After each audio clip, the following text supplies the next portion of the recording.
So here we are, and we're halfway down Chov Zayin Omid Aleph.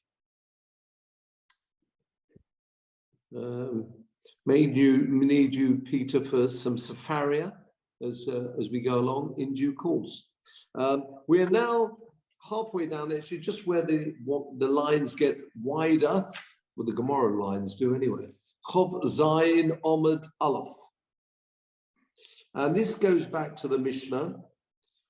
He was talking, you remember, on Rosh Hashanah, the Mishnah mentioned about Rosh Hashanah with trumpets either side. And then when it comes to fast days, if you remember the Mishnah, well, I'll read it to you.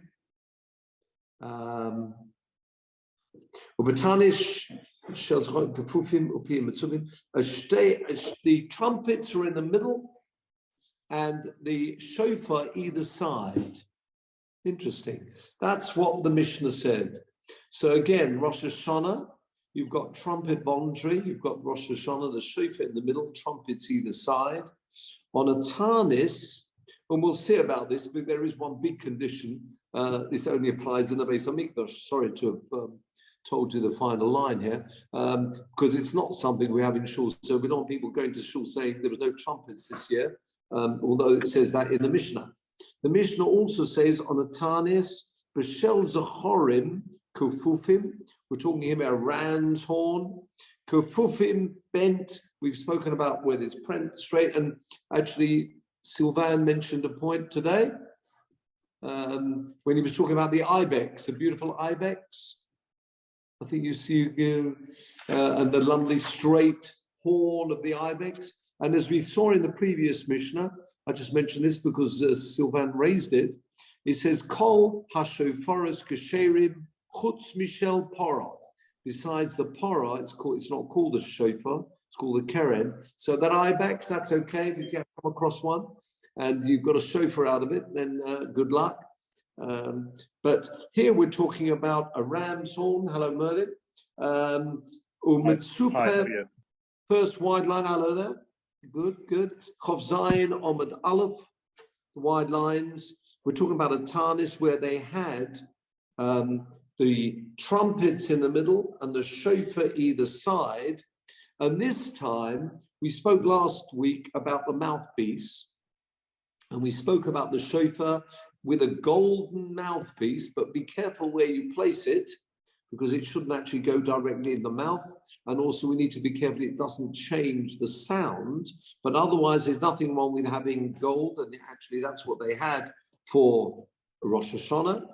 So again, for a Tanis, they're blowing trumpets, shofar either side, and it's covered with silver. That's what he mentions here in the Mishnah and the Gemara as well. Yes, so the shofar is, you have a layered with silver. Interesting, gold for Rosh Hashanah, silver for a Tanis. Of course, the point about the shofar being in the middle, that's a central piece for Rosh Hashanah, and the mitzvah is with the shofar. Trumpets, gathering everybody together, is the main piece, and that's in the central point for a Tanis. But the shofar, notice, it's covered with gold, Rosh Hashanah, but silver on a Tanis. Says the Gemara, second wide line. Ma'ishna hosom the zohar. How come over there meaning Rosh Hashanah, the Mishnah says it's overlaid with gold by the mouthpiece? Or Ma'ishna hocha, how come over here the kesef? It's silver. Couple of answers. Ibo esaima. Kol kunufya de kesefu. We always find gatherings, and that's really why you're blowing the trumpet, you're trying to get everybody together.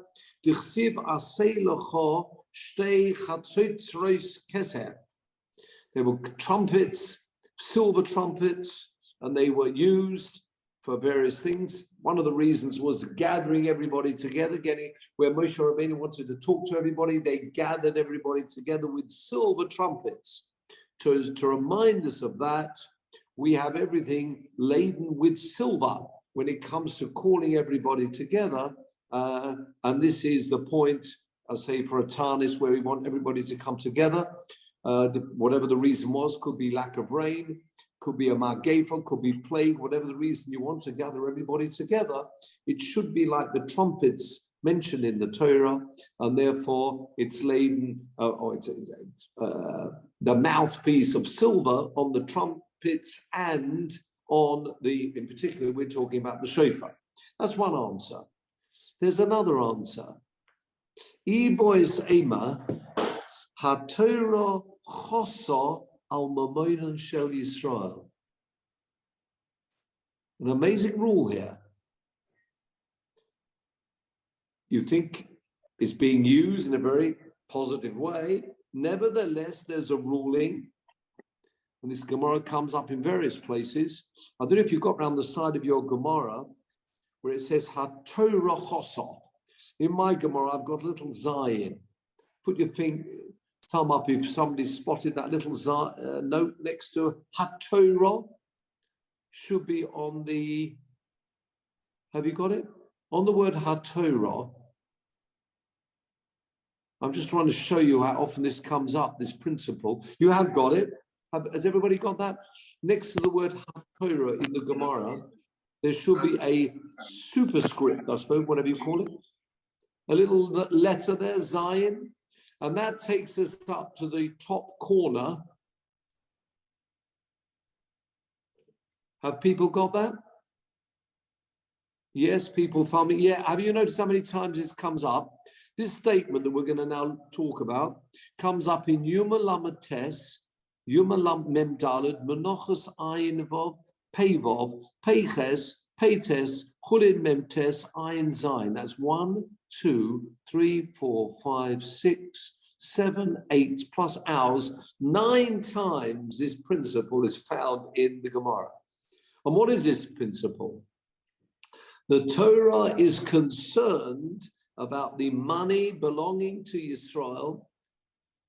People should not be wasting money, and it's trying to be careful with that money.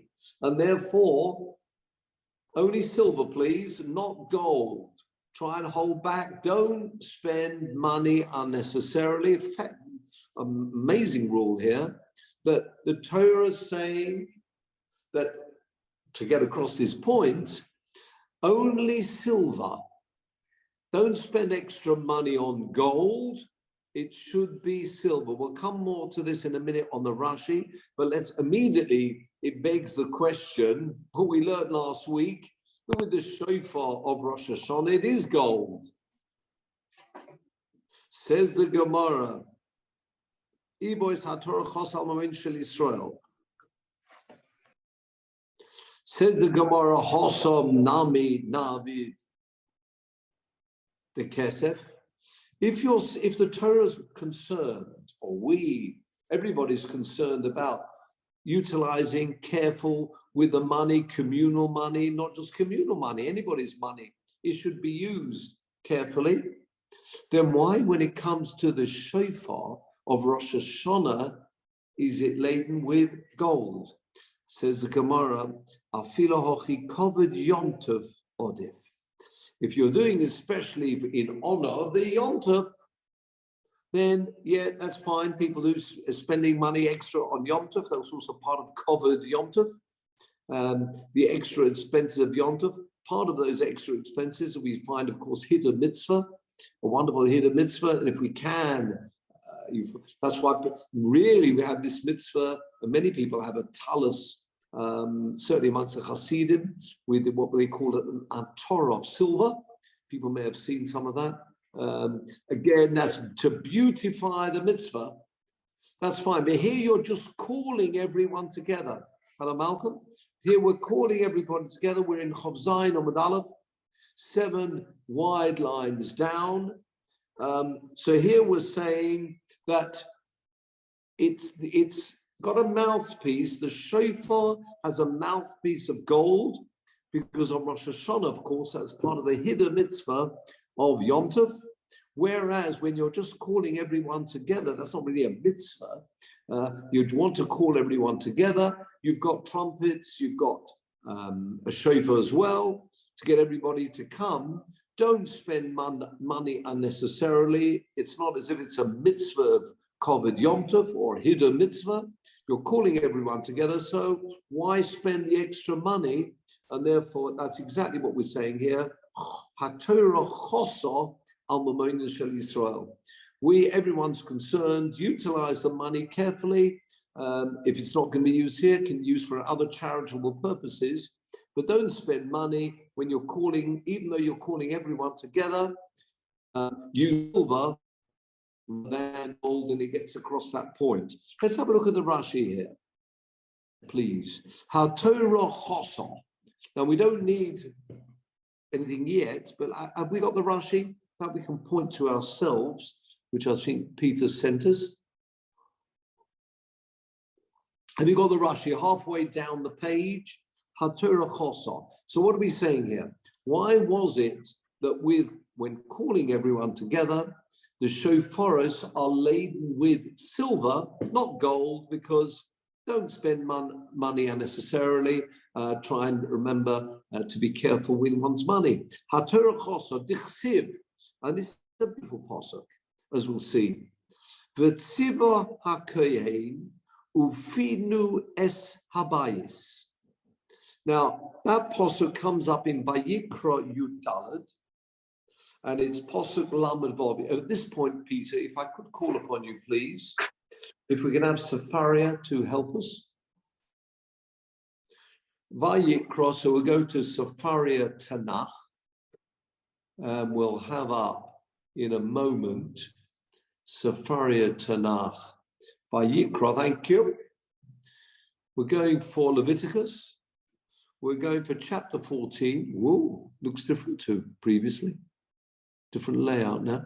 And we're going down to pasuk 36. Well done there. Ah, there it is. Okay, just before you get to 36. So come down a bit further. So let's just see what the context is. Come down a little bit further. Oh, there it is. Start from pasuk 34.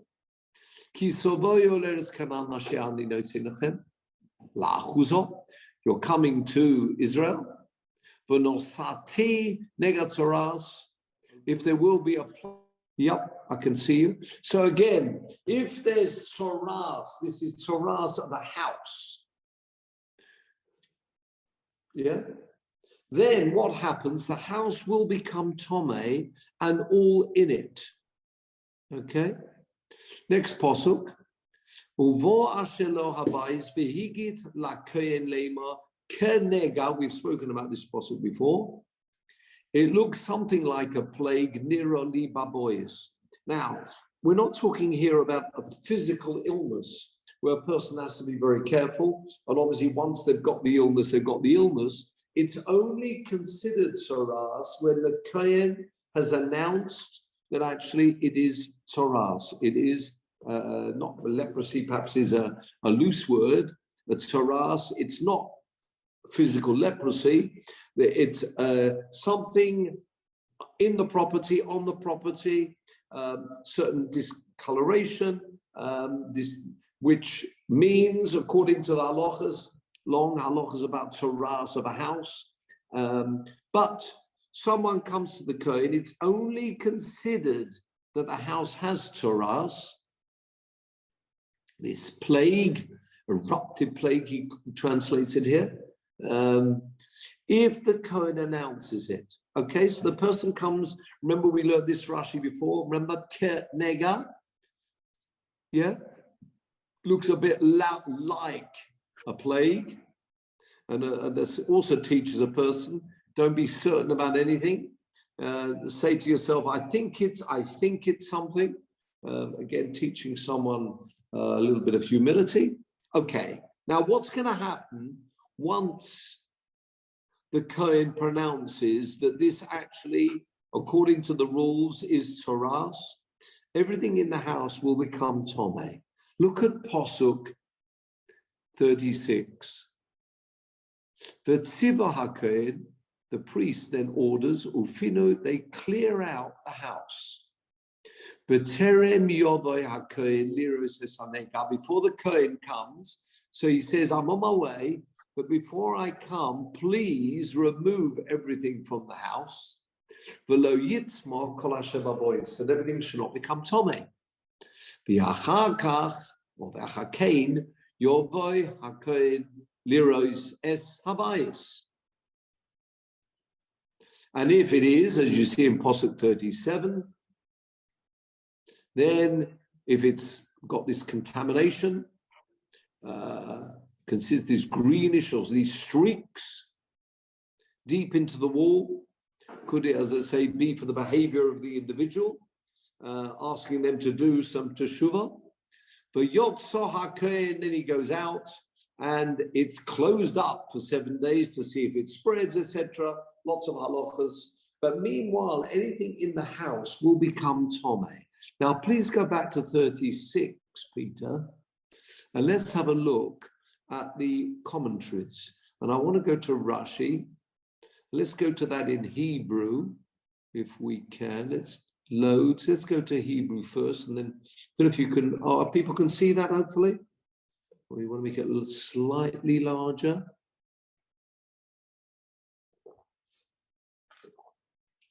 Go on, drop the post. That's it. Okay, that's fine. I think people can read that. Okay. V'lo yetame kol hashem babois. Very interesting Rashi. She'im lo yefanehu. If the owner of the house doesn't remove all the items in the house, v'yoboy hakohen v'yireh hanega nizkat beheska, it'll have to be closed down. Certainly a 7-day warning to see how things are going. Everything in the house will become tomei. Okay, look at the rest of this Rashi. Va'alma choso Torah. What was the Torah so concerned about? Im al kli shetef. If we're talking about vessels that can be rinsed, what's the big deal? If they become tomei, there's a very easy way to make kalim, to remove the tumah of kalim. You'll dip them in a mikvah. Not so hard. If you're talking about food and drinks, and don't forget the house will become tomei. You'll find, well, if he's tomei or anybody else is tomei, they can be eaten. Holo chosa, the Torah is only concerned. Look at this. Elo al kli cheres, earthenware, very cheap items. We're not talking about gold, silver, tin, metal, glass even. We're talking about kalim, earthenware, which would be quite cheap kalim. She'ein lohem tara, which you can't immerse. Those vessels cannot be immersed in the mikveh. And what's get there, the mikveh, and therefore, what will happen to those kalim? You'll throw them away. So, what are we concerned? Let's go to the English, please, at this point. For if he does not clear out, the priest comes and examines the plague. It requires shutting.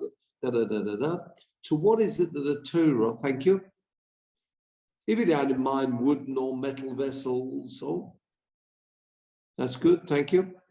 Scroll up slightly for us. Yes. If it had in mind wooden or metal, be rinsed in order to restore them to cleanliness. You can immerse them, and they will become clean. No need to remove them from the house for fear that they will become unclean. And if he's in mind foods or liquids, he can eat them during the time of his uncleanliness. In which case also he suffers no loss, since he may consume them at a time when he himself happens to be unclean. Consequently, it follows that the Torah must have regard only to earthenware vessels for which there is no means of purification by immersion in ritual bath, and which therefore will remain unsuitable except for connection with ordinary food. Fine. So we are talking here about, back to vision, please. We're talking here about very cheap items, not his standard cutlery, which might be made of metal, or his other vessels in the house that they'll be using made of metal or even wood, which can be rinsed. You could be told that may not be the case. I mean, maybe in those days, clay was the commonest. I mean, to get metal or to get silver or gold was not necessarily available to all the Hamon. You're quite right. Yeah, but if you follow through, it sounds like kli cheres is normally, when it's earthenware, it was very cheap, and people wouldn't be too concerned about it. Yeah, that seems to be the way you follow the Gemara through. There are a lot of other examples like that. We always talk about kli cheres being, you'd move up from kli cheres. You wouldn't have, because a cheap item, easy in those days, easy to make, and therefore not too much of a concern. But you're right. I mean, it sounds like that's at those times, earthenware was easy, come by cheap. But the message we're getting across back to our Rashi here, the Torah's chosor, that's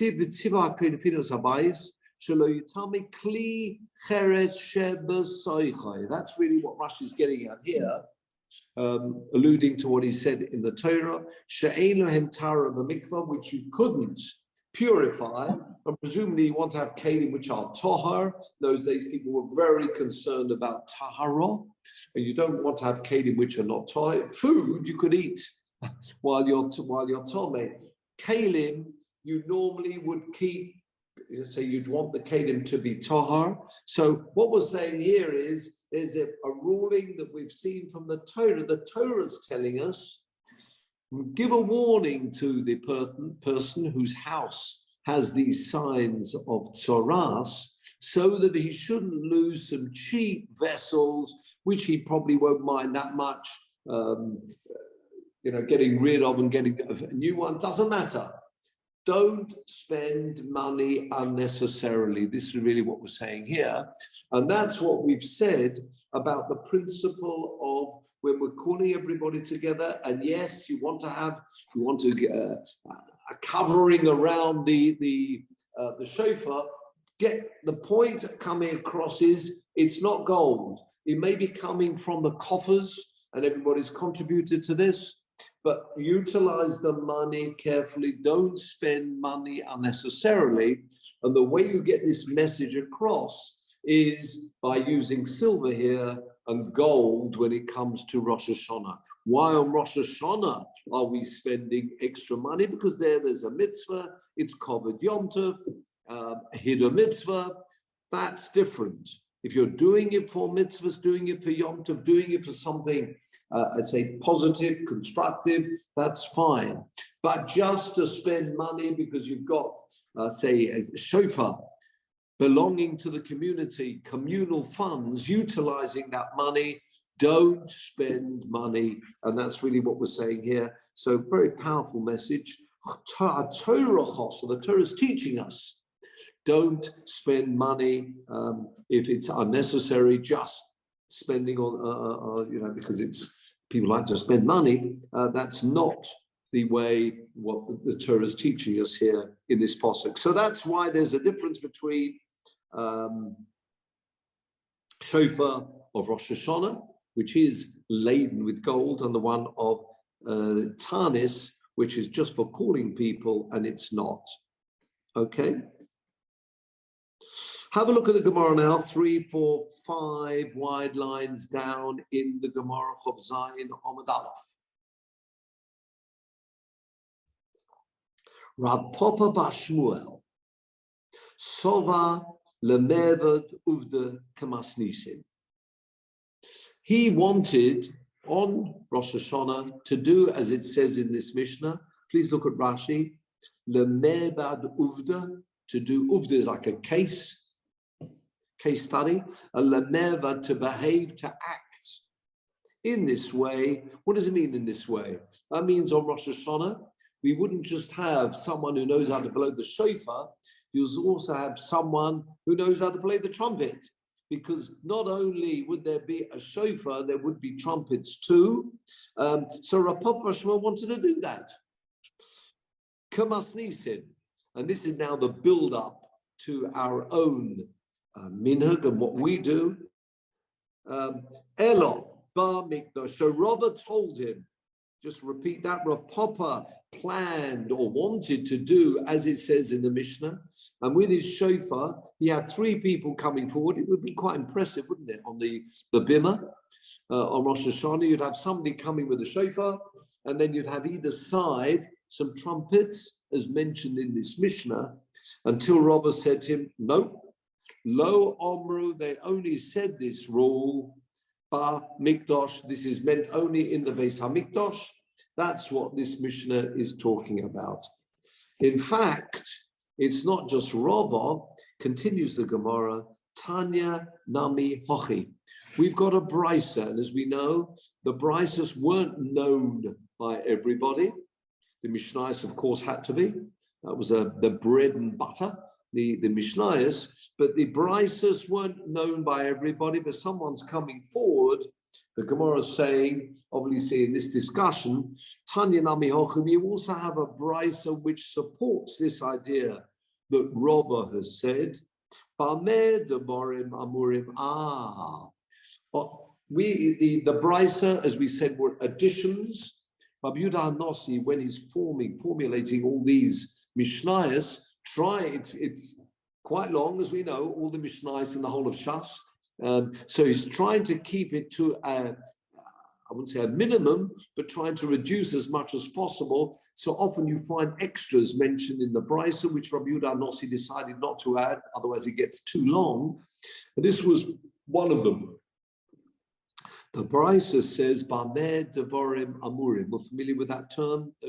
Bamer Devarim Amurim. When are these words said? Which means it's a condition to our Mishnah.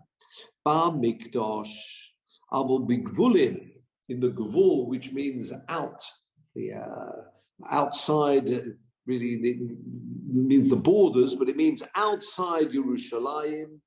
Avol Bigvulim, Mokum Sheyesh Chatzotros, if you're calling everybody together, Ein Shofar. Mokum Sheyesh Shofar, Ein Chatzotros. So it's one or the other. The brisa actually says that. And therefore, you can see now the minute that we have today, that we do just have the shofar, although it would be, you can imagine how impressive that would be to have the trumpets either side. That is kept just for the Beis HaMikdash. Okay. Norman, you cut out on my end. What were you saying about the brisas generally? You said some introduction about the brisas being long or something. You often have extras mentioned in the brisa, which Rabbi Yehuda HaNasi did not want to incorporate in the Mishnah. Otherwise, it's, as we said before, it's quite long, the Mishnahs, all those Mishnahs. The thousands of Mishnahs that they are, he's trying to keep it short, concise. But often you find some extras. And here's one. And not everybody knew all the brisas. It's not as they weren't the same as the Mishnayos. And often we've had that as well. When you have sometimes there can be not contradiction, different views in a brisa and a Mishnah. We normally would stick with the Mishnah. Anyway, in this case, we do have some additional words in the brisa on this comment. And that this Mishnah is only relevant in the Beis HaMikdash, speedily in our days, but not anywhere else, even in South Hampstead. It's really just the shofar without any trumpets, although Malcolm keen to play the shofar. Malcolm on his own, or you prefer with the trumpet? Malcolm, I can't hear you, you're on mute. Yeah, yes. Sorry, Hello? I'm joining this a bit later in the discussion. I think you might have covered this, but I just wondered the source for the Chatzotzrot in this sort of context. Is it because it's unspecified? I mean, no, obviously it says Yom Teruah, and it doesn't specify shofar. It just it's the Teruah. Have you discussed that before? You come actually at the right time. We haven't yet mentioned, but it's coming, the source, why they had trumpets as well. Because is it from the Torah or is it from the... No, well, the Torah tells you just the shofar. I know it says Yom Trua Yelachem, and we learn it's from the word trua, and the word shofar. That actually comes up in the last parak. The word shofar tells us that it's got to be a horn, a ram's horn. It is coming from any animal, as we learned. Sylvain had the ibex he was thinking about, which is fine. You can have it. So the shofar actually is, we have a ram's horn. It could be other horns as well. But why the Mishnah mentions trumpets, and that's really your question, we haven't yet seen the source. Why should there be trumpets there anyway? We'll get to that. That's coming up in the Gemara. So you're in the right time. One quick question. I'm just trying to find, when you say Rashi, where I can't find actually any of the Rashis. Are they? Which Rashi? The Rashi it was on the right-hand side of the page. Where it says HaTorah Chosot, halfway down the page, just over halfway down. That was the Rashi we were doing. Yeah, okay. We'll do while you're there, we'll do a few more. Lemer V'Duvda.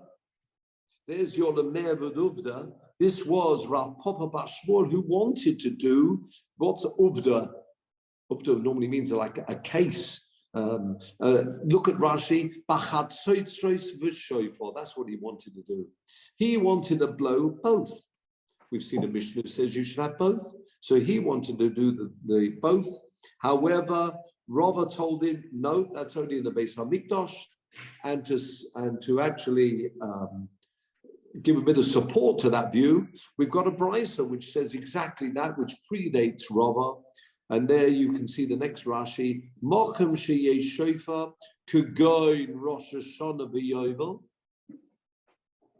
And for those linguists in the group, there's kugoin meaning not e.g. A lot of people translate kugoin as e.g.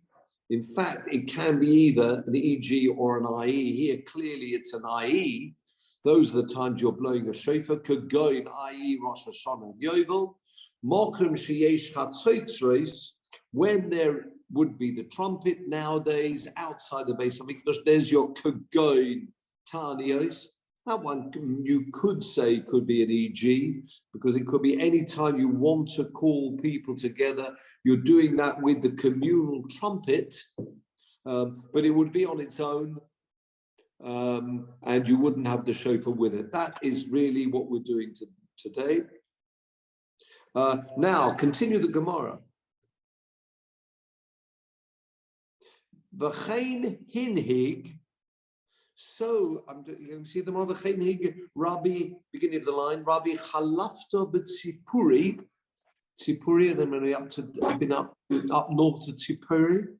Rab Chananya ben Sharajan b'sichni. They v'chein hinhig. Now, how would you translate v'chein hinhig? And so, he had the custom, Rab Chalafta, Rab Chananya had the custom of doing what? Both or only one? You see, we've mentioned before, Rab Papa wanted to do both, and he was told off. What's v'chein hinhig? Here we need Rashi again. V'chein hinhig k'mishno seinu. That's why also means like Rava.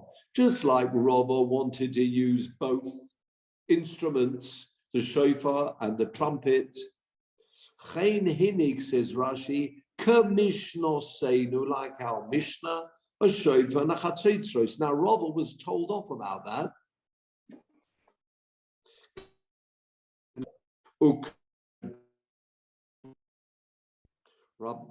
I've got here Rab Chananya ben Turadian. Hadovo. I've got the word Hadovo missing here.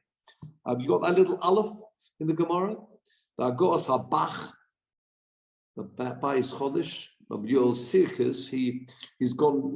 He's always someone with a huge amount of documents, various, wouldn't say printed or not even printed, Gemaras. and he would tell me sometimes where a word might be missing. Here's one of those, ukeshabo hadovo.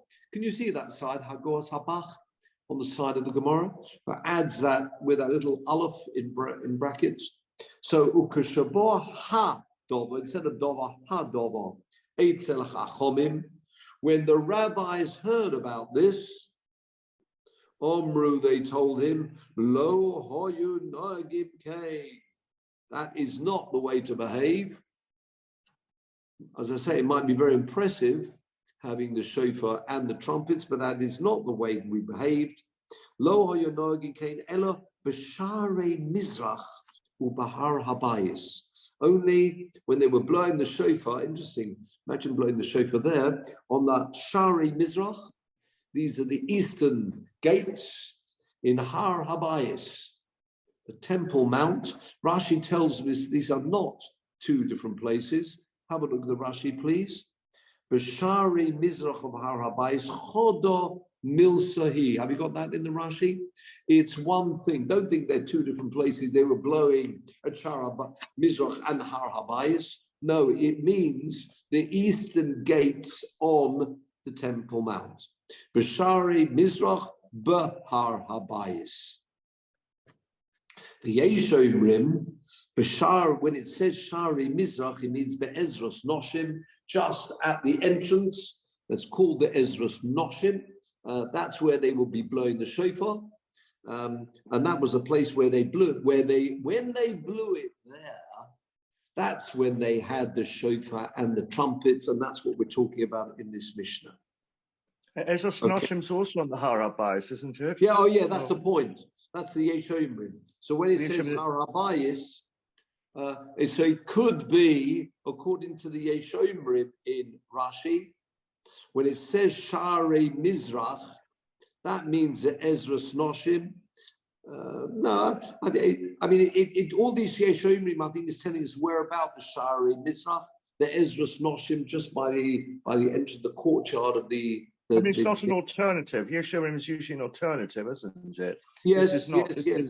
It's inclusive. I mean, it's not inclusive. It's but it's more specific.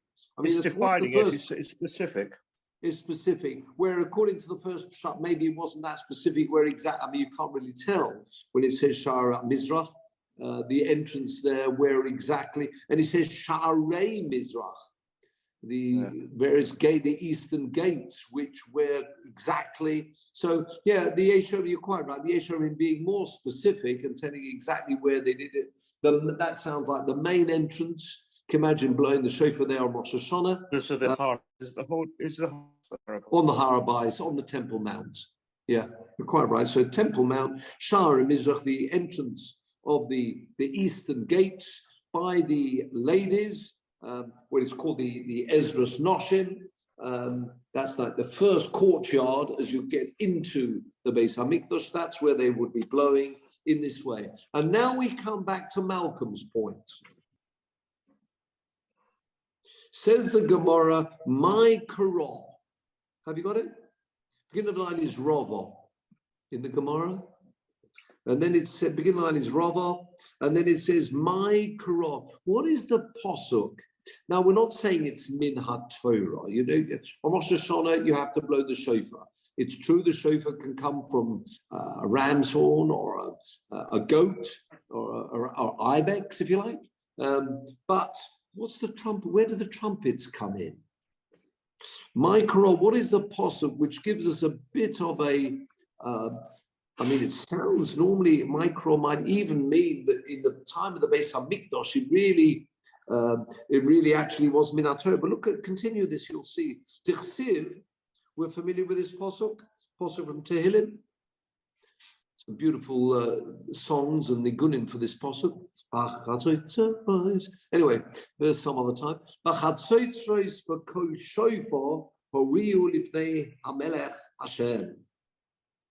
With the trumpets and the sound of the shofar, horiu, sound, it's normally a teruah sound before Hamelech Hashem.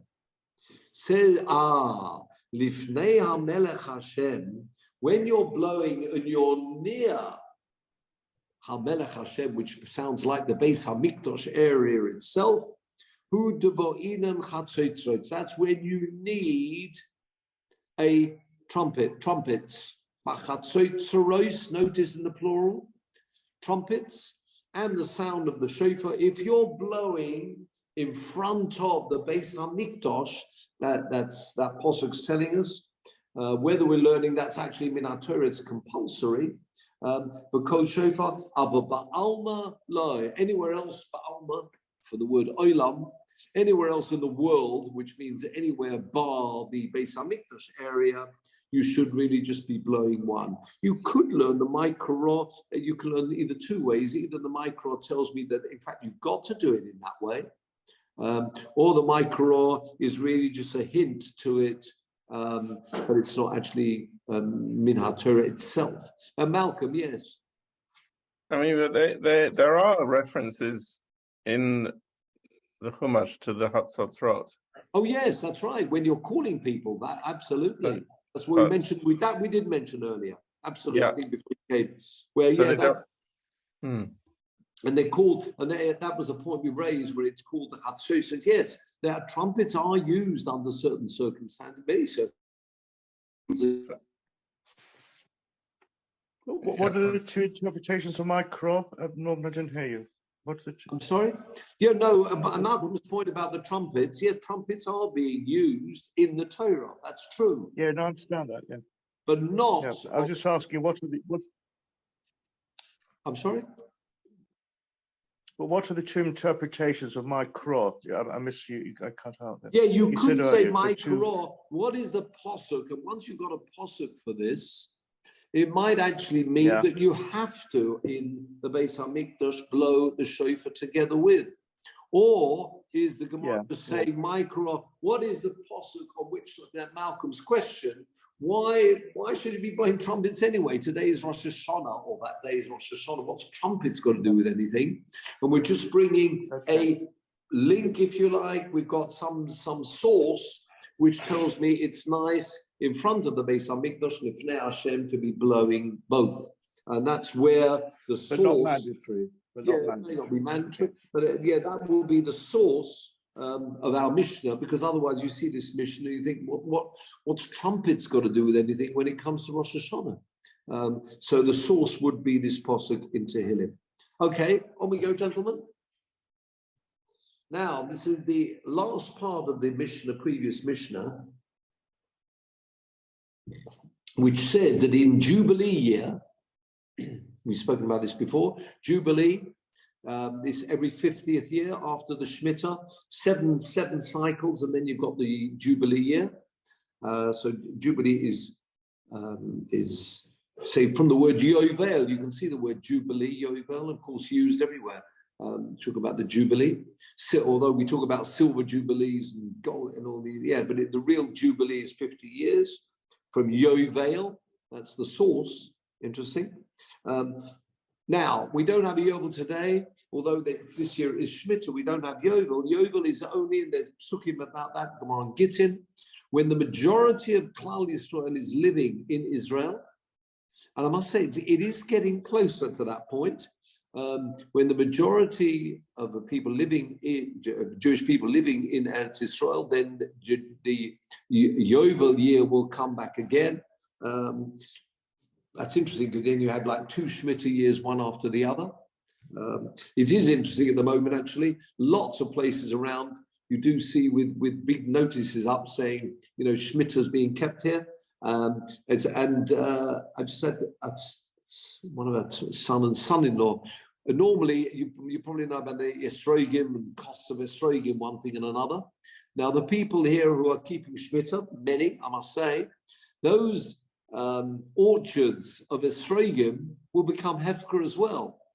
And normally, the type of prices they're charging for prize Esrogim, the doors and the gates are open and people are just coming in helping themselves, which is what people are doing. In fact, our son got a couple of Esrogim there, just wandered in and took some Esrogim, which normally any other year, next year, you can imagine the price of these things, particularly if you get a beautiful Esrog. Today, if you're lucky enough, you can go in there, help yourself, and it's all. But of course, with the Yovel, you'd have 2 Shemitah years, one after the other. But that's not today's discussion. What we're talking about here is the Yovel, and particularly with Yom Kippur, when they blew, and then in the olden days, with what happened in Yovel. Remember, we've spoken about this point before. When people were selling land, you were selling land normally as a leasehold, not a freehold. And the lease would go up to 50 years. Imagine someone from the tribe of Reuven is selling his property to someone who wants some money, whatever reason he's selling. Not forbidden to sell property, as we know, even in Israel. Selling it over to Shimon. And Shimon only have it until the Yovel year, because in the Yovel year, at Yom Kippur, we've learned all this before, earlier on the Parokim, remember? The shofar was blown, and all land went back to the original. In other words, you can imagine that all Shimon, maybe some people may not be happy. Now they're living back to their brothers and cousins. They may prefer not to, but let's not go down there. But now, all Reuven will be together, Shimon together, Manasseh together, all the tribes together, all families back together. Remember, also servants all went free, and also on that Yom Kippur, and it's learned from Psukim, just like you blow the shofar, and also the Amidah. There's a special Amidah. The Yom Kippur Amidah is like Rosh Hashanah, but in particular, we're talking here, Shabbat, the davening is the same, like a Rosh Hashanah, it was on Yom Kippur. Says the Gemara, Shabbat ha-yovel Rosh Hashanah l'tkiya uli brachas. The tkiya means a blowing of the shofar on this Yom Kippur in the Jubilee year, and those brachas, the long Yom Kippur, the long Rosh Hashanah Musaf, that was actually also said on Yom Kippur as well. Omer Rab Shmuel bar Yitzchok. Just 1 minute. Kaman matzlinon ho'idna. Nowadays, when we pray, we say in davening, Zeh hayoim techilas ma'asecha. Remember, as part of the davening of Rosh Hashanah, we say goes back to the beginning of creation. We're talking here about the 1st of Tishri, Zichron or Zikoron or Yom Rishon, a memory of the first day. We're talking there about humans, creation. It's all command. This follows the view of Rabbi Lezer, who says, "B'Tishri nivra ha'olam." Okay, that's all very nice to say that on Rosh Hashanah. But if we're now saying that same davening was done on Yom Kippur of the Yovel year, says the Gemara, massive Ravina. Ravina asks a strong question. There's massive, a tiyufta. Shava Yovel Rosh Hashanah l'tkiya l'brachas. We've just learned in the Mishnah that the Yom Kippur of Yovel is similar in the shofar's blow, and also the same davening as we have on Rosh Hashanah, that long musaf, together with the words incorporated, and that will be said on that day too. Says the Gemara, Ika, have you got it? 1, 2, 3, 4, 5, 6 lines up. We're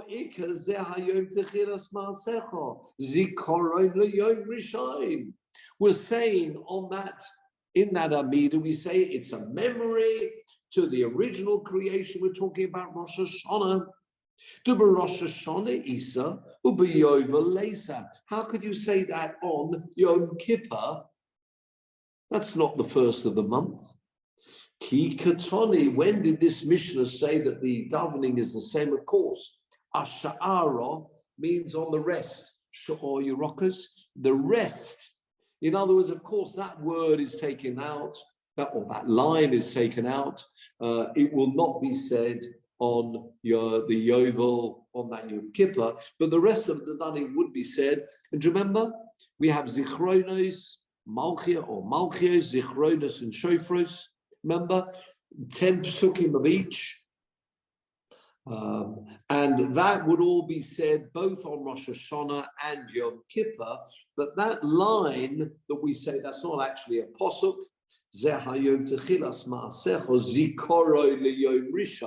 A memory of the first day of creation. That will not be said because it's not relevant on Yom Kippur. Says the Gemara, Rav Shisha Berei the Rabidi. Masni Hochi. He learned this slightly differently, and it's always important to make sure we've got the text spot on. Similar argument, but slight twist to what we've learned before. Omer Rav Shmuel by Yitzchak. Rav Shmuel by Yitzchak, although we had him mentioned before, but he learned this in a slightly different way. Says so Rav Shmuel by Yitzchak in this version, he's got the Mishnah, which tells me they're both the same. Hodisnam that we've learned in the Mishnah, Shova Hayovel Rosh Hashanah Litkio Librochus. They're both the same. You're going to be saying the same words that you say on Rosh Hashanah. You'll say on Yom Kippur in the Jubilee year. Come on. If you're going to say exactly that, the lo Rabbi Eliezer, it can't be like Rabbi Eliezer. This whole Mishnah can't fit in with Rabbi Eliezer. De'i Rabbi Eliezer, kiven da Omer betishri nivra olam. This whole wording that we say, if you say it's betishri nivra, the creation of the world, tishri, or ikka zehayom techilas maasecha zikora miyom rishon. Duba Rosh Hashanah isa. Ubeyovel Leisa. On Rosh Hashanah, that's relevant. Now, our Mishnah, what did our Mishnah say? Our Mishnah cannot be following the view, the strict view. I don't know whose view it is, but we're going to be saying, according to Rabbi Eliezer, the creation of the world's on Rosh Hashanah. But we're going to be saying the same words on Yom Kippur. So what's going on here? This is not the view of Rabbi Eliezer, because Rabbi Eliezer says the creation's on the 1st of Tishri, but not on the 13th. What's going on here? Says the Gemara, no. Ki katoni ash'ara. The same answer, which means that line is omitted. It fits in very neatly. The creation, we're still talking about Rosh Hashanah, we're talking about Tishri. When we get to Yom Kippur, yes, we would have the same davening, but all those words or those lines that refer to the first of the month, they will be removed. In particular, this line will be removed from that davening. But the main event, remember, we're talking about the psukim of Malchios, showing the Malchus of Hashem, Zichronos, how Hashem remembers everything, Zichronos of the Shofar. Remember that word often appears at the time of the commandment, the Aseres Hadibros, giving of the Torah. That those messages will still be coming through again. So when we say they're both the same, with the psukim, they'll be mentioned on both Rosh Hashanah and Yom Kippur. But any reference to the creation, well, that line will be missed out on Yom Kippur. But certainly the message is coming across of the Malchus, as I say, or Zichronos, which Zichron means memory. What does that mean, memory, Zichronos? We'll be talking about good deeds and not good deeds, all being remembered. And finally, Shofaros, that the three real pillars that we're talking about, the three amudim that we need to constantly be remembered, be reminded of. Particularly on Rosh Hashanah, we remember those things. We're talking there about shofar, reminding us, and people may have seen in some of the machzorim, it tells us about the reasons of the shofar being blown on Rosh Hashanah. One of them is because of reminding us of the Torah itself being given on Har Sinai, lots of psukim there, plenty of other reasons of the shofar, and that's the shofar that those psukim will be said. So with that, gentlemen, very good indeed, getting to the Mishnah, which is very good, which the next Mishnah still continues talking about the shofar itself, which is quite, those people who are a Baalei Tekiah, worth knowing. You can't just, you've got a broken shofar with some hole, but nevertheless, maybe you can still get a sound out of it. There is such a thing, as we've seen here, as a shofar which is possible. So it's not straightforward that, it just have a horn, it's got a hole in, but I can still get a sound out of the horn, out of the shofar. Maybe it's still kosher. No, be careful, because there are rules here, as we'll see, about the shofar in this next Mishnah. So with that, gentlemen, I wish you well. Continue on with El, as we say, a time moving onwards and upwards in every way. Time for extra tefillas, obviously, Rosh Hashanah, Elul, coming up to Rosh Hashanah, extra tefillas. Amen. Hashem, we should only hear good news all around. As man of, as I say, refuahs and Yeshuas, and only Basuras Tovas, one and all. And to say, great to see you, Sylvain. We do wish you well, Amen. Hashem. And everybody have a very good week, a good Shabbos.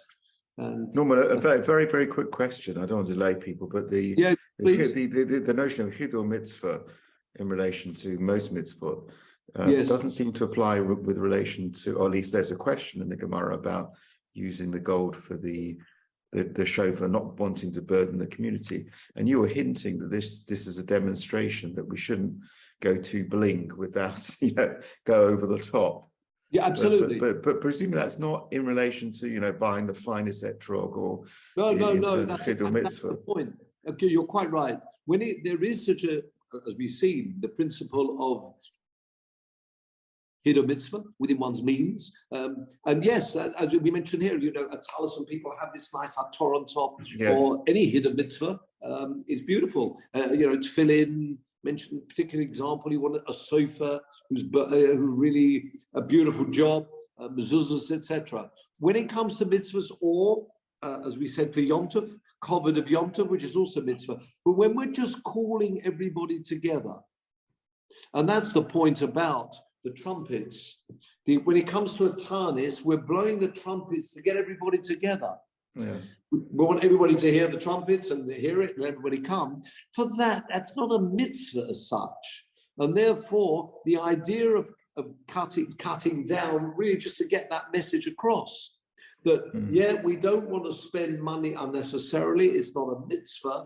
And therefore, we'll drop down. Yes, it is, I say, from the in the Beis Hamikdash area. And so to get the point across, we won't be using gold in that instance. But no, Laurie, you're right. I mean, when it comes to mitzvahs, we do find this principle, again, depending on people's means, the mitzvah of Hidur mitzvah. But if it's not, that's the point. Spending money when it's not a Hidur mitzvah is something which, as we saw 9 times mentioned in Shas, in the Gemara, this principle of HaTorah Chosa. The Torah is concerned about spending money unnecessarily, and to get that message across, especially telling us don't use gold for that, because I want people to realize that you need to be careful with one's money. Go to the accountants, I'm sure will agree with that. But yeah, no, absolutely. But when it comes to mitzvahs, that is rather different. But again, it's got to be borne in mind that if other people are having difficulty affording various things, then you don't really want to push it in their face type of thing. But otherwise there is this mitzvah of say Hidur mitzvah, certainly. Okay, another question from Malcolm. Well, no, because there's a tendency to get the nice kudu Yemenite shofars, and sort of float, but they're actually very expensive. And they're also ecologically.